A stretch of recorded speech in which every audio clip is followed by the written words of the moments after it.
Thank you, thank you, thank you, thank you. Thank you. So, it's really good to see some familiar faces. I never remember names. When I was doing ceremony with the Native Americans, we had a saying, I can't remember your name because I know you really well. But faces I do remember. And I would encourage those of you who take notes to just rather take note than to take notes. Because all that I'm going to share here will be made available and is currently ongoing being made available. And what I would like to leave you with here is, after tonight and tomorrow, is a new appreciation for being in a light in which it hasn't been cast for you before. And one way to begin introducing yourself to that is just to be here, and because I don't know what's going to happen, I haven't come here with a schedule of what I'm going to talk about. That's why I don't even know if Frank will show up, right? Because Frank is the person who comes out when we have to speak about things rather frankly. So, so just being together, and my intent here is that by tomorrow, even by tonight, but by tomorrow definitely, that you will have everything you require for your journey. Whether you can receive that or not is another story, but that's also valid. But you will have everything you require to the point that you won't require another book. You won't require another teacher. You won't require another spiritual path. You won't require any of that, because the way of connecting with that inside yourself is given. And you either trust that and develop that and digest that, or go and look for someone else to help you figure out what's going on. All right? Or another book that might give you and in that light, this is the last time I'll stand on the stage. Right? Because I too, if you pay attention to what is going on around you, if you can just get out of the story and pay attention to what's going on around you, around all of us, you will realize something is ending. And as desperately as we want to hold on to it, it's ending. Because something else is beginning. Right? And the boat for the beginning thing has already left. And if you're here, you're already on that boat. You just have to realize what that means. Right? That's why, for myself too, this is not a career. This has a purpose in it, and when its purpose is finished, it's over. Right? And for me, it's already finished. I'm just tying up loose ends here. Right? And so I want you to know that when I leave here on Saturday, there isn't anything else. I'm not coming back with something that you might not have got. There isn't anything else. That's it. Right? And it's enough. It'll be enough. It'll be enough. Right? Because I know if I continue beyond a certain point, it leads those of you paying attention to believe that there might be something else to come. But it's already given. It's just a matter now of developing the capacity to receive. That's all that's left. And really participating in what's unfolding from a point of non-interference. In other words, not being in fear, non-interference. And what does that look like? And none of us have to go anywhere. Although some of us may be quite soon relocated. But we don't have to go anywhere. Because everything that we require is placed right in front of us. And what tonight and tomorrow is about, however that unfolds, is enabling us to cross a bridge from the doer to being. To make that crossing consciously. Because the doer, the world of the doer is over. It's over. It's already finished. It's just kicking and screaming its way out. But it's over. The world of being is here, and that boat is left, and you're on it if you're here, because in your lives, this will be nothing new to you. It's a continuation of a journey that you have been walking for some time. It'll just enable you to integrate lots of things and be able to identify that which is right. See, the important thing is everything is given to us. If a baby spits out its food, it's going to get weak and confused. Right? If it just wants sweets and you allow that, right? If that's all it will eat, then you've got to give it sweets because it's not going to put anything else in its body. But the moment the baby realizes what the food is and starts to eat it, there is a life force that awakens almost immediately. Something comes alive, right? There's a sense of desperation that diminishes. There's a sense of mental clarity that comes back. Physical well-being that returns. All these things. So it's a matter of recognizing the nourishment. Recognizing the nourishment. And when we are in a situation that we've been for a while, we're physically transfixed by our experience. We identify our food primarily as physical food. And because of our mental development, we've been in the mental for a while. We started departing the mental around 1999, right? We're still attached to our mental. Metaphysics is not what spirituality is. It's a mental interpretation of the vibrational. The metaphysical journey is over. It's finished. We've done the job of that. It's just a matter of being prepared to let it go. That I don't have to understand in order to move forward. I don't have to understand to move forward. In fact, my understanding will stop me. If I am solely clued into understanding as a means to move forward, that's it, I'm stuck. Understanding, I'll be standing under something, right? Understanding. The metaphysical part of our journey is over now. We've actually had enough physical and mental food. That stuff we can recognize. And the mental body is far more joyful now if it just gets entertained rather than having to understand something, right? But there's physical food, and there's mental food, and there's emotional food, and there's vibrational food.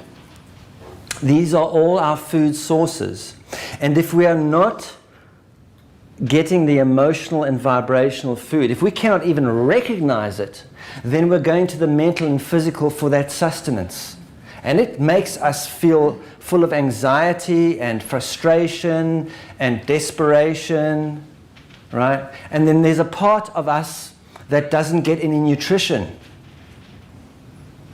And that part of us, we don't even have an awareness of it or its capacity or the consequence of radiating it, because it's struggling because it's not getting it's not digesting its nutrition. So we're going to look at all of that in some way as we go through here. So it's about making this movement from the world of the doer. And the world of the doer is pretty much the mental physical world. It's the mental physical world. And it only operates with the eyes of the mental body and the eyes of the physical body. So it operates with these eyes, the food it can see, And these eyes, right, the eyes of what we call the anal eyes, the eyes we use to analyze everything, right? If I try to analyze this plant, what I do is I end up tearing it to pieces to see what it's made of. That behavior is over. It's just, right? So there is another set of eyes that we have. It's our real eyes. And the real eyes are the only eyes that can perceive the emotional food and engage with the vibrational food.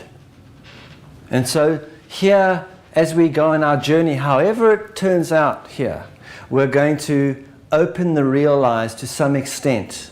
And the real eyes, see, the mental eyes and the physical eyes look outside. Their world is outside. And they have their sun. And that's the sun we see in the sky. And that sun only shines on the world of the doer. And the world of the doer always has a beginning and an ending. Anything we do has a beginning and an ending, whether we like it or not. But there's another sun, right? This sun has beams. We have another sun.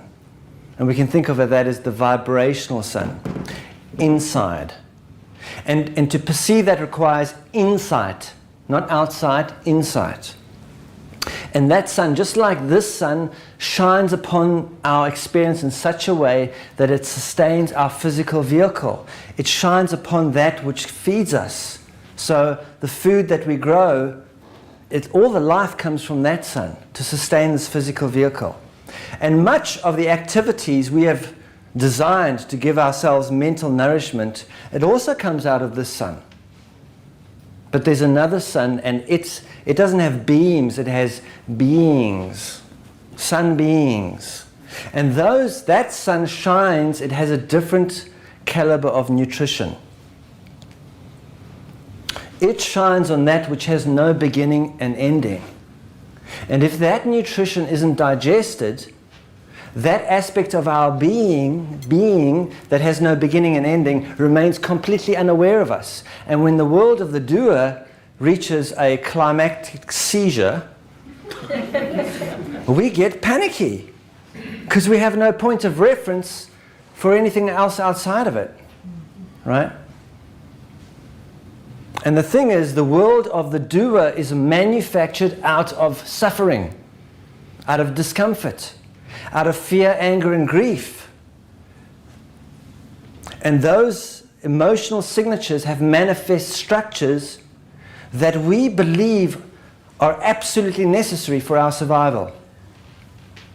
Whether it's a structure of marriage, or a structure of a religious organization, or a structure of a corporation, or a structure of a political system, or a structure of the family unit, all those structures, as they stand at the moment, are manifest out of fear, anger, and grief.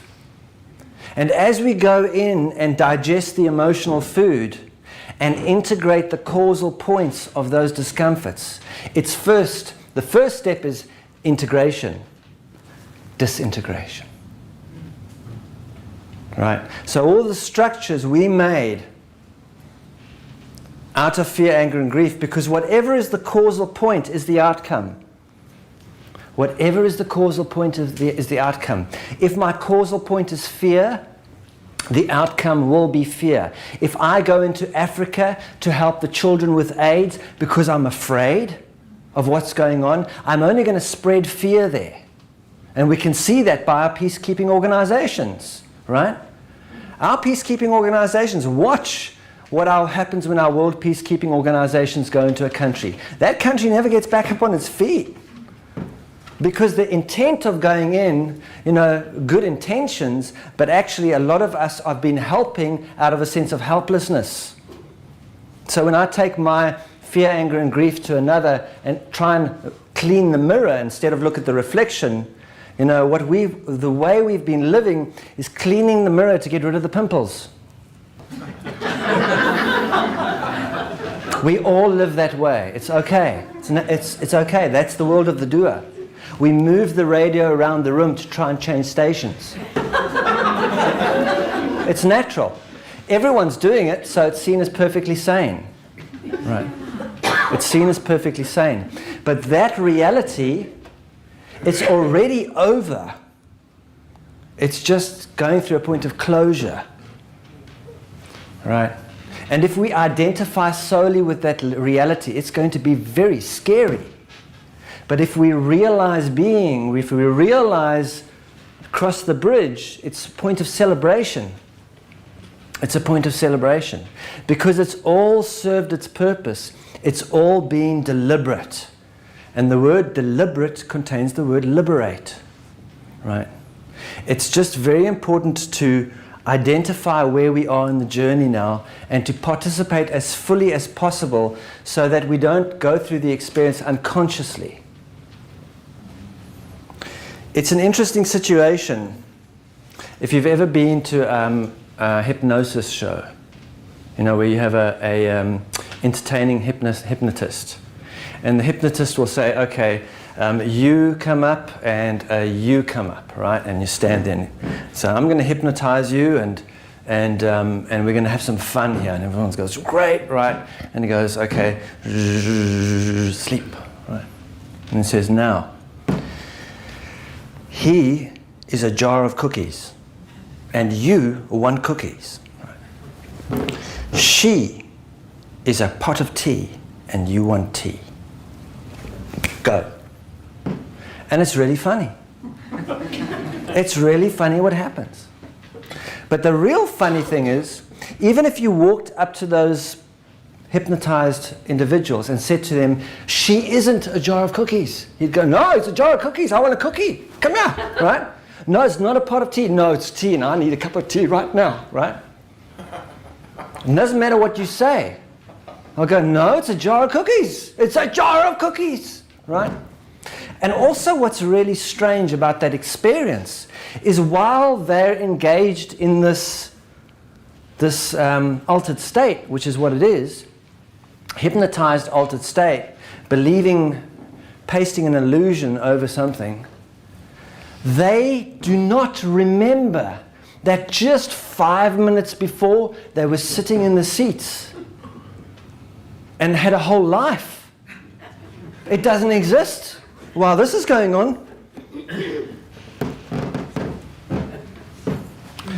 And in many ways, that's our state. That is a state we have been in for so long, we can't even remember when it started. The state of hypnosis. Believing that that person is a jar of cookies, and by hell, I'm going to get my cookie. Right? But it's really important to unhypnotize ourselves, awaken from the state of hypnosis. And it's very easy to do that. We just count ourselves out of it. We can cross the bridge from the one place back to the other. I am very dubious about anyone who just goes, I'm awakened. I'm awakened. It just happened and I'm awakened. For me, that's normally, I'm stuck.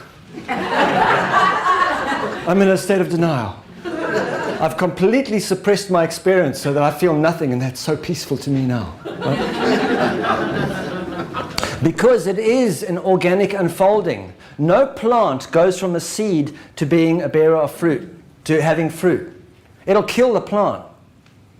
And our experience that's unfolding is organic. And even people who have reached the stage of awakening, whatever that is, because I haven't figured it out yet, right? But even people who have reached that stage, there has been a long approach. There has been a long organic approach. Because this journey is organic. And it's once we realize it's organic, we can relax a little bit, right? A peach tree, the way we've been, because we've gone so mental, right? Because around the age we all get put in a mental institution, all of us, right? And in that mental institution teaches us a completely mental way of being in the world, right? And when that mental way, it allows us to believe that information is knowledge. So I read something in a book, I get the information, now I think I know something. And because I know it, it should be so. So it's like a peach tree that's about that big, reading a book about peaches. Goes, wow, I can do peaches. Well, where are the peach tree? Okay, I want peaches. Where are the peaches? I get it that I'm a peach tree. Where are the peaches, right?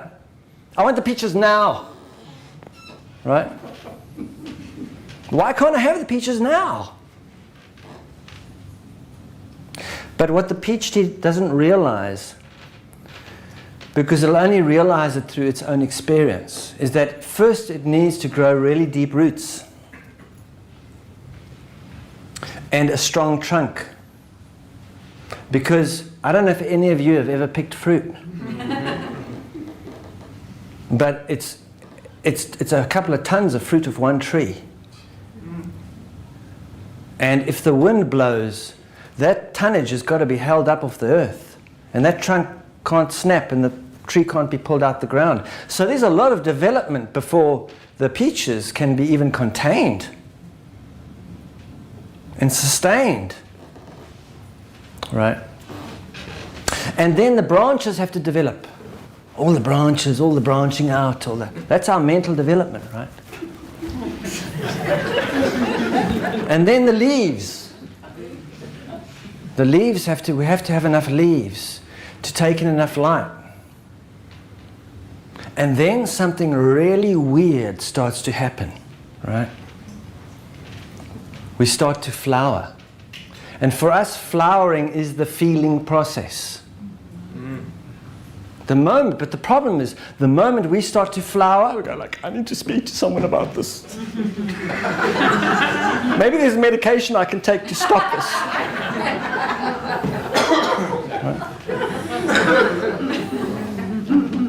And the majority of what our pharmaceuticals do, and when we realize it, the majority of what our pharmaceuticals do is they put a chemical block between the physical and the mental and the emotional. Because the emotional condition within humanity is so intense that not feeling it all, is wonderful.